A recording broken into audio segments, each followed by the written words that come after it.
This week's very special episode is brought to us by our Explorer of the Week, D. Nandwani. Now, D, thank you from the bottom of our hearts for helping to support our podcast through our Patreon. Now, anyone can help support us through our Patreon like Dee has done, and if you select the right tier, then you too can be Explorer of the Week. All you have to do is go to patreon.com/aliens explored and select a tier that includes Explorer of the Week, just like our Explorer of the Week, Dee Nandwani, has done. So thank you again, Dee, our Explorer of the Week.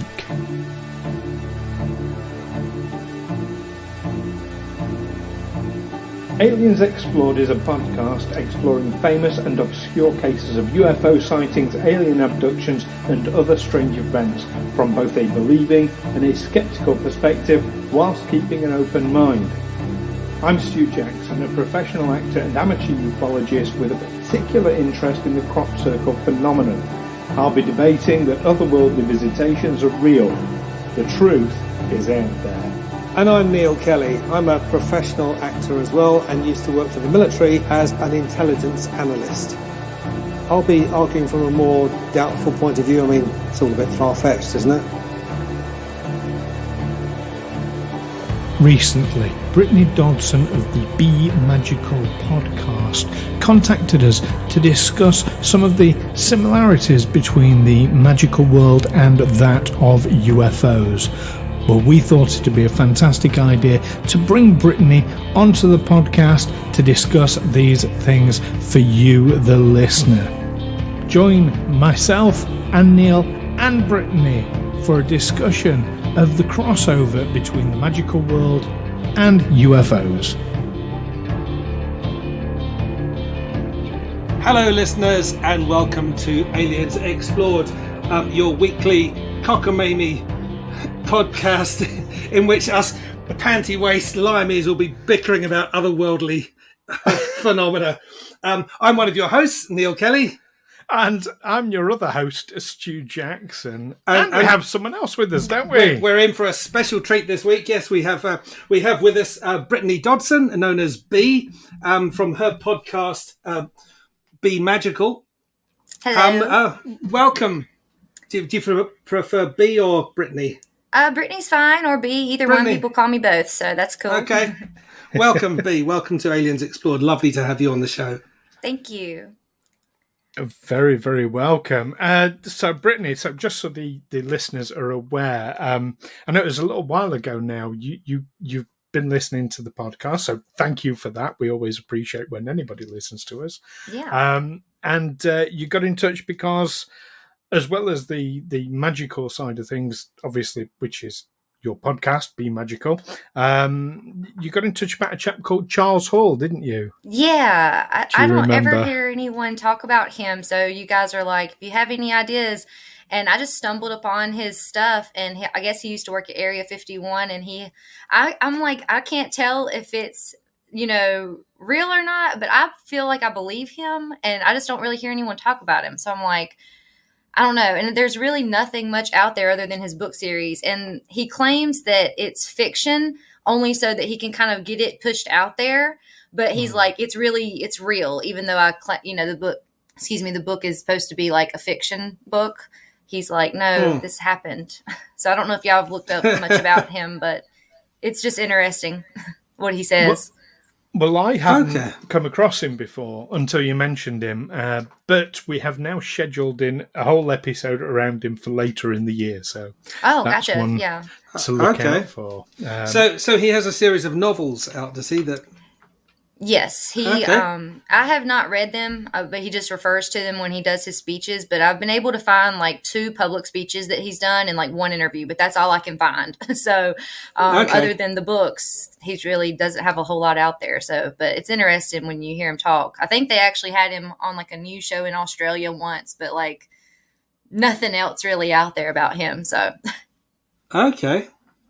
Definitely something we're going to be researching. And his book series for the listeners is the Millennial Hospitality books. Yes. And I suppose it'll be my job to do a hatchet job on him. It's just so we can bicker about it. We always bicker naturally anyway. That's who we are. So Brittany, so we got chatting, and of course, being magical, like the whole essence of spirituality is something that's certainly very important to me. I think spirituality is also important to you as well, isn't it, Neil? Well, yes. I mean, my first question is, because I know B comes very much from a perspective of spiritual health and well-being. So my first question when I heard about you was, is this an intervention of some kind? Have you listened to us guys going on saying these are two deeply dysfunctional guys? I need to bang some heads together on that show. No, not at all. No, I find that, I've had multiple spiritual awakenings in my life, and I've always been fascinated with just astrology and how we connect to the universe, with crystals. And I've heard you speak on candle magic before on the show too. So yes. I was like, that comes hand in hand. And with my personal experiences, it just, having some like out of body experiences with my dreams, things like that. I just find that there's some type of connection between us and something else out there, because we're so intrigued with the universe and we all feel some type of connection with it. So I feel like it has to go hand in hand. I have a lot of ideas about how magic can tie into that. So it can go pretty wild sometimes with my ideas, but that's just, it's a connection that I have with space, I guess. Well, that's exactly what we're here for, is to hear and discuss the connection between the magical or the spiritual, and UFOs and the alien sort of phenomenon. But first of all, we just touched on it a little bit there, but would you connect sort of magic and spirituality? Would you say it's the same thing for you, or are they two branches of the same thing? Where do you sit with that? So I know that the closest thing that I feel, because magic can be so many different things for so many different people, we can classify it as different experiences that we have or whatever. You have magicians on stage, like there's different forms of magic out there, but I can lucid dream very well. And that feels like just I don't know, just it's magic, because I'm very conscious in the dreams. And when you lucid dream, you can pretty much do whatever you want. And so I've definitely had experiences in the dream world that have made me think, what kind of power is this that makes me have these experiences? It's just definitely intriguing, and it's unexplainable, really. I think we've carried our superstitious ancestry into the 21st century. We still talk about glamour, someone being glamorous. Well, glamour is an old word for magic, for witchcraft. People were burned at the stake for glamour. We talk about being enchanted. When someone has a fit, when someone has goes into convulsions, we talk about them having a seizure. And that dates back from when they believed that someone going through convulsions had actually been seized by a demon or was in the grip of a witch's spell or something like that. So we do carry this stuff with us. And I think when I first got involved with this stuff with Stu and the perspective I took, my first thought was, well, this isn't real. But I thought, we there are things in the universe that we can't explain, that we are kind of connected to, and that we find ways to explain. And we explain them depending on how we explain them depends over time, where we are in history, what we believe in. So what we would have attributed in the past to hobgoblins and fairies, now we see UFOs and extraterrestrials. It's that kind of these interdimensional beings. Yeah. That's what, and I could have said at first, well, this UFO stuff, it's not real. But I've gradually come to realise that actually we're no more real, really. We're made out of atoms, which are largely empty space. We are more energy than anything else. Well, that's the thing about the energy, too. And that's how they do a lot of technology. It's all based on how quickly we can communicate and send energy, throughout space. So the way I see that is like the magic part of it. And I seen something or heard Elon Musk quote that magic is pretty much like technology, or like that's the closest thing we have to real magic. And to your point, throughout history, we can see something and call it magic, but if it's futuristic enough where we have, other, life out there that are capable of figuring out these energy fields, then they could be highly capable of something that we would consider magic. So yeah, that is the definition of magic, isn't it? It's technology that we don't understand. Yeah, it seems that way. Yeah, I've not heard that from Elon Musk, but that does sound like a corruption of Arthur C. Clarke's quote that any technology that's sufficiently advanced would seem like magic. Yeah, he basically was just like, that's the closest thing. And, if you wanted to, like a robot or something like that, it just seems unreal to us. And like very similar to my dreams. Like I said, it seems real, but I know it's not because it's my dream. But at the same time, I'm like, is it real? Yeah.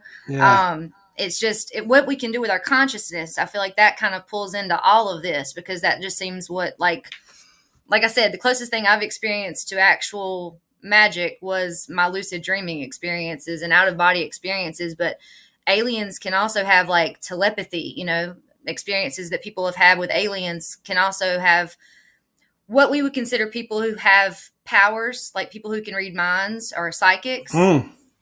That's very similar to things that we've heard aliens are able to do, certain species. So it seems like it ties together that we could possibly have something, obviously RH negative people with that blood type, that's not traced back to anything that we know of. So who knows where that came from? It could definitely be some type of species that we're linked to. I don't know. That's right. Well, where did Homo sapiens come from? I mean, we live for millions of years, literally, I think over 1 million years as Homo erectus, this basically a Neanderthal, not the top of the food chain, but, hunter-gatherer, but prey. And then suddenly transformed globally. Suddenly we became this new species. I mean, I understand that for a while the two lived side by side, but eventually Homo erectus was completely wiped out. But we suddenly changed, and because we had this new cerebral power, we're the only creature that's ever moved up the food chain. We've moved to the top. Well, most of the time we're at the top of the food chain. I mean, sometimes when I'm swimming in the sea, I realise something will touch your foot, and that's when you remember, I'm actually not top of the food chain here anymore. Yeah. Box jellyfish, man. Terrifying things. Oh, yeah. No, I think they kill you instantly. Yeah. Yeah. Plastic we're at the top of the food chain because of our technology. We ourselves are not actually the top. No. We're artificially elevated. Yeah, but we've artificially elevated ourselves. We can make weapons, so we don't need heavy fur and claws and sharp teeth. Exactly. Now, coming back onto, because we're starting to digress a little bit. We always digress. Not too bad. Honestly, you stayed pretty on point. I was impressed. I was like, they didn't go too far down the hole. I think we're on best behaviour because you're here. You see. Yeah. So you talked about the psychic abilities, and I want to circle back round to that because I don't know if you're familiar with Dr. Stephen Greer and his work. With the Disclosure Project. Yes. But you mentioned earlier about you've got these ideas. You called them crazy ideas, but I don't know. I don't think there's any such thing personally. But these ideas about how sort of magic and UFOs connect. So do you want to share sort of an idea or ideas that you have around that? Well, I actually wouldn't mind sharing an experience I had please. Kind of recently because you talked about evolution. That's what you were talking about a second ago. And I think that we can actually tap in more spiritually and get more evolutionized. Just like you said, we've been here for however many years, we don't know what types of species has kind of morphed into what we are now. Like I said, RH negative, we don't even know where that blood type comes from. So who's to say what's landed on Earth that we've kind of picked up on and evolutionized from there? But I feel like with our minds, we can spiritually get a little higher. I know that my lucid dreaming, when I get really tapped into it, I have to literally like pull myself back down to earth. And so when I get into these lucid dreaming, bouts, I guess you could say, because I'll record them often. I've been recording my dreams since I was probably 8 years old. Just, Right. I'll go a year or two and then I won't record as much. But I definitely have I can remember my dreams pretty much like I do day life. Like I can remember my dreams from when I was a kid, almost like a memory that I have from when I was a kid, but it was a dream. So the summer of 2020, I woke up and I know you're not supposed to be able to like tell time in a dream. If you look at a clock, it's going to be warped. It's not going to actually tell you what time it is because you're in a dream. You're not in a real world. So if you ever looked up much about dreams, you're not supposed to tell time. You're not supposed to be able to like see clearly. Things are kind of warped and everything else. So anyway, long story short, summer of 2020, I think my sleep schedule was wrong because everyone's sleep schedule was wrong in the year 2020. So my sleep schedule was way off, but I woke up to use the restroom in the middle of the night. I looked at the clock. It was 3 a.m., which is what we all know, the witching hour. So it was 3 a.m, and I looked at my dogs. They looked at me. They saw me. And when I went back to bed, I was laying in my bed and I was looking at myself laying there. So I was having an out-of-body experience. And then I just kind of was like awake in my astral body. And so then all of a sudden I kind of came back and I woke up and I didn't really tell anyone much because I was like, that sounds really crazy, but that really did happen. Like I was so aware in my out of body experience. And so then last year I had a spiritual awakening last summer and I got very into the spirit world where I was really feeling, I could almost like see babies and kind of have like a connection, just like it was almost like my telepathy was up. Like it was very strange, like even in my normal day-to-day life, because my consciousness was like, when I was dreaming, I was very aware.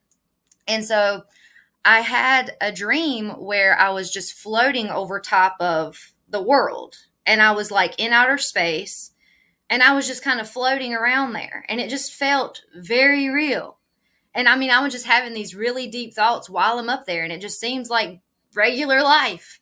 And so I just feel like, what is this taking me here? Why is my mind taking me here? Because it's not really like I can really control it. I mean, I can to an extent, but I kind of let things happen. Yeah. And it just feels like I'm super connected with outer space, like in my dreams. And like, if I'm an out of body experience, it just feels like it's all real. And it just, like I said, it's like, it feels like magic, because I can do things, like as soon as I feel like I'm, having a lucid dream, I just usually float up and I'm just floating around, and I can do whatever. But I definitely feel like, there's a connection to space through more of our minds. And I think that was what you're referring to with Stephen Greer, or Dr. Greer. He does the same, essentially, where he'll go into deep meditation and basically have connections with beings out of our realm. So I've definitely had conversations with, whatever that was, in my dream. I've definitely had conversations in my dreams. I've seen other beings in my dreams, and they're walking towards me every time. They're just walking towards me, and then I'm like, are these, beings that are coming to me in a different realm? Is this how they're communicating with me? Does that, do you? I don't know. Sorry. I mean, do you mention anything about techniques for stimulating this kind of dreaming in your podcast?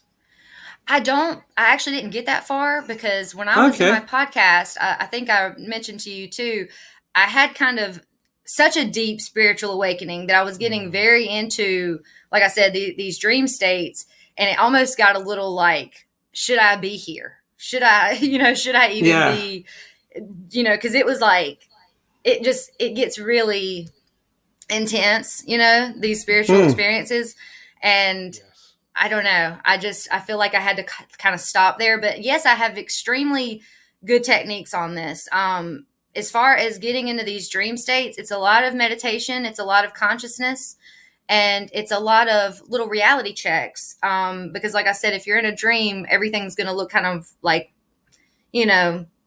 floating around, moving around. It's not going to be still. It's going to look like your hand might have like 10 fingers instead of 5. So if you're conscious in a dream and you look at your hand, you'll probably have like, it's not going to look like your hand. And then you're like, oh, I'm dreaming. And then you can do whatever you want. It's things like that you can do to just... That sounds like a lot of fun. Let me tell you about the last dream I had. I was lying in bed, looking at the ceiling, just staring at the ceiling, thinking various things. And suddenly my wife nudged me and she said, turn over, you're snoring. And I said, but I'm awake. And she said, no, you're not. You're asleep and you're snoring.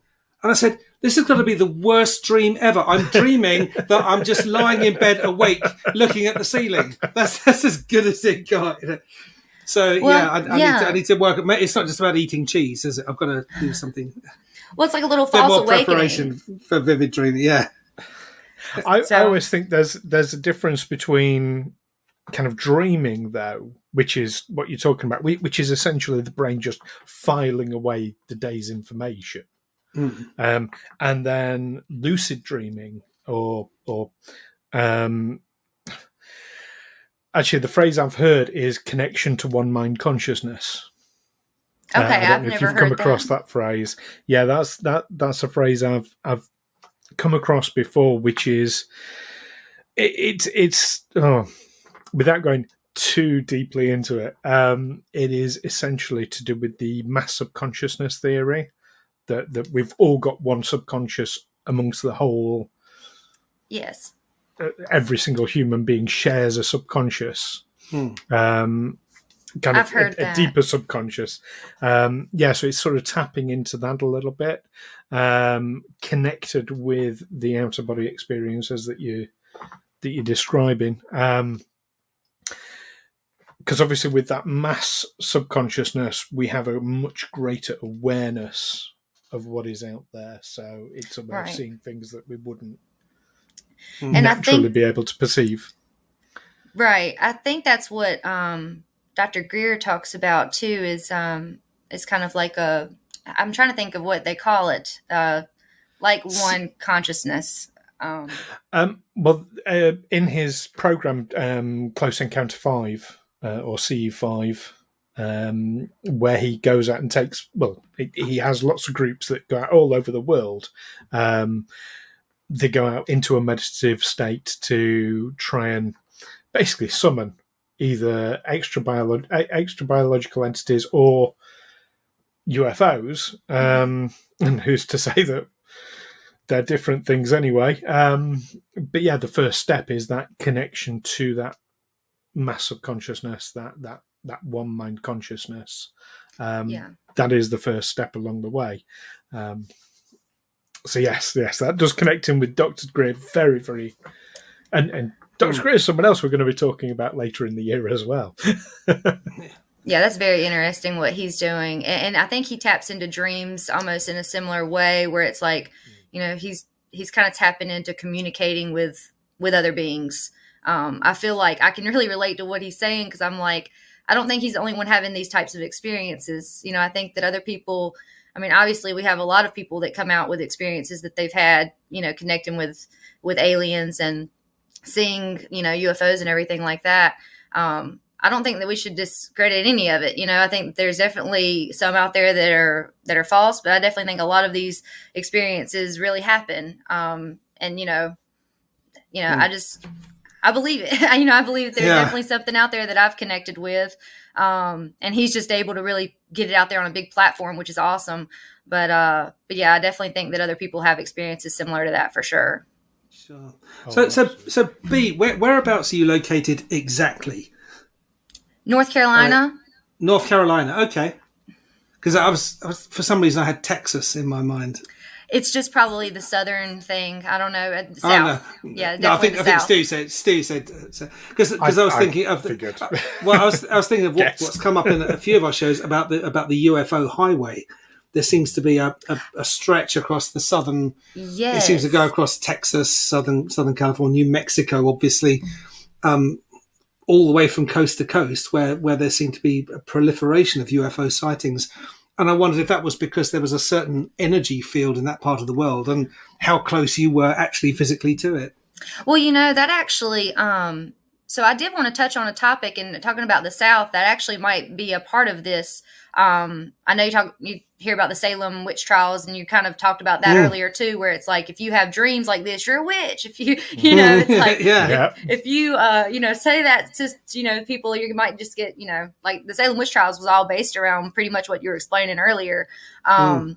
If you had a seizure, they just thought you were a witch. But the South actually it's very superstitious place in the world. The South, it's very superstitious. And so earlier I mentioned Rh negative blood type, and there's actually a lot of people in my family, and my mom is Rh negative. There's a lot of people in the area that are Rh negative, and only 15% of the world's population has that. And like I said, that's mostly people that are like witches or have certain special powers. I know like all the world leaders have that blood type as well. So a lot of powerful people. Every United States president's also had it. So it's a very, it's rare, but it seems to, Do they? Wow. Yes, it's interesting. Have you seen that movie, They Live? No. From the late 1980s. Oh, you got to. It's on YouTube. It's a movie about this guy who finds this special pair of glasses, and when he puts them on, he can see the world for what it is. Oh, so so suddenly all the billboard posters say things like "obey," "watch TV," "stay asleep." Money says on the dollar bill, it just says "this is your God," and he can see the people who are actually running the place, and they're not human. He can see that they're these strange alien beings, but they're all the most successful people. So yeah, check out They Live. It's a classic. And what year was it?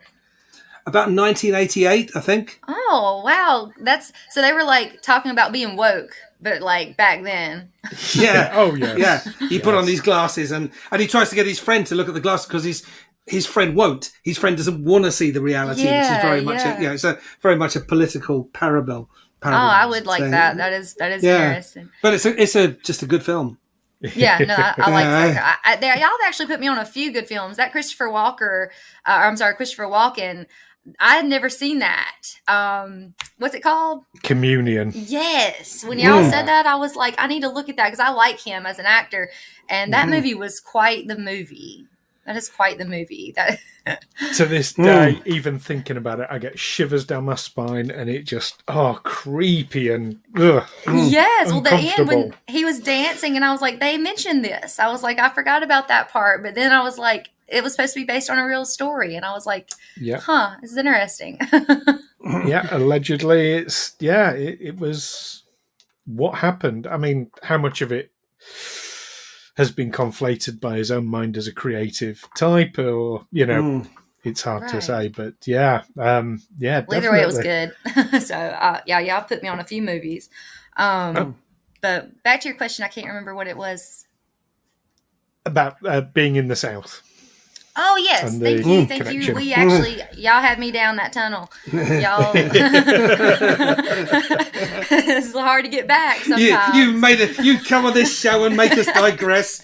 Yep, there it was. It was bound to happen. So like my mother, she does the talking the fire out of you. Have either one of y'all heard of that?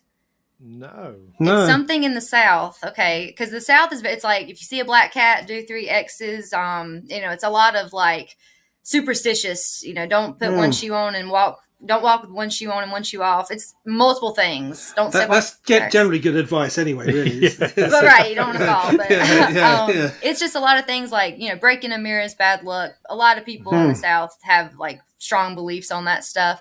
But anyway. There's a select people that can talk the fire out of you, and it's basically sending energy through the air, really.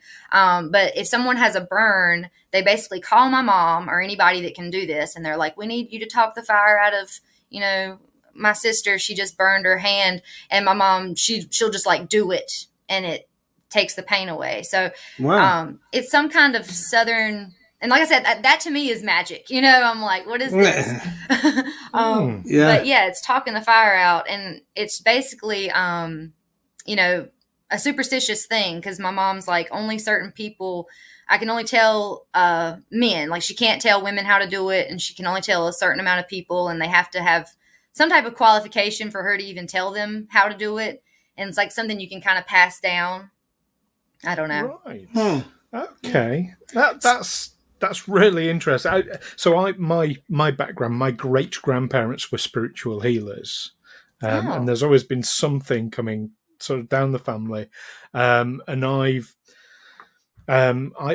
have on many occasions now channeled lunar energy for healing, and quite effectively. Not for myself. I can't do it on myself, sadly. I've tried many times. I've never asked her about that. Yeah, I don't know.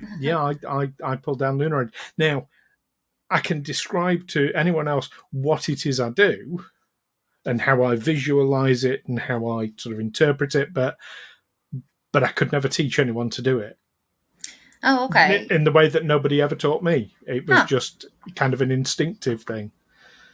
I think that's very similar. It sounds very similar to maybe something like what my mom does. I don't know.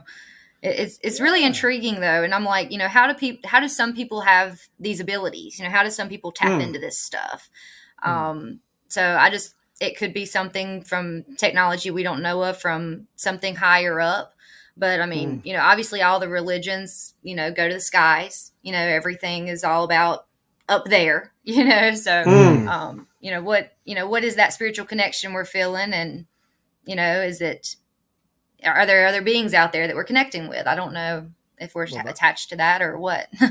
That's it. Was it people thousands of years ago witnessed something and then interpreted it a particular way, and that's how it's become written? That's a lot of questions there. I have to say, I'm not Rh negative blood type. Just think, Neil, I'd be president of America if I was. Cool. Yeah, they all do. It must be some type of requirement. A positive. Yeah. I don't even know what I am, actually. I know it's not that. Brittany, we're running out of time.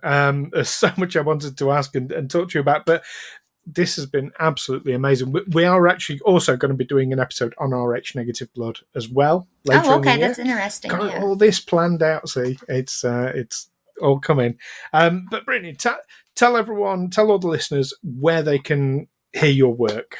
Oh yeah, so I do have a podcast, Be Magical. Now, what I do for a living, I'm actually a personal trainer. I didn't know if you guys knew that or not. Yes, but yes, coaching. Yes, I do. So I'm a personal trainer full time, but I also do lifestyle coaching because physical, mental, and spiritual health. Obviously, is that overall health and that balance. Really, all three coming together.